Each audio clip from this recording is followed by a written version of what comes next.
Why does the thread on my machine break?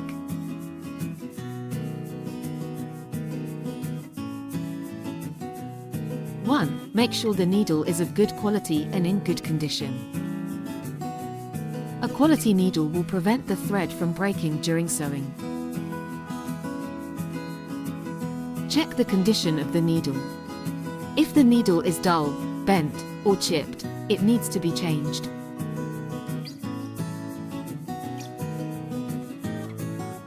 2. Make sure the needle is correctly positioned. To do this, remove the presser foot, loosen the screw.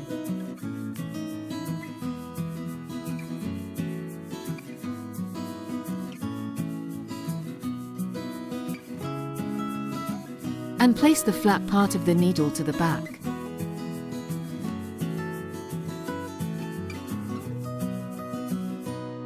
Then, insert the needle until the heel butts against the end of the journey. And tighten the adjustment while holding the needle.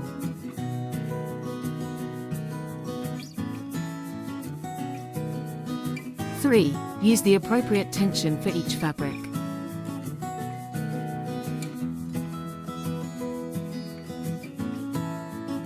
Set the tension to 2 to 3 for the thinnest fabrics. Medium tension 3 to 4 for normal fabrics. And tension 4 to 5 for thick fabrics.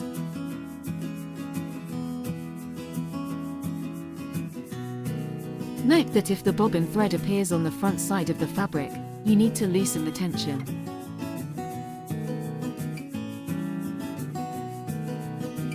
Conversely, if the upper thread appears on the back side of the fabric, you need to increase the tension. Finally, make sure the machine is correctly threaded.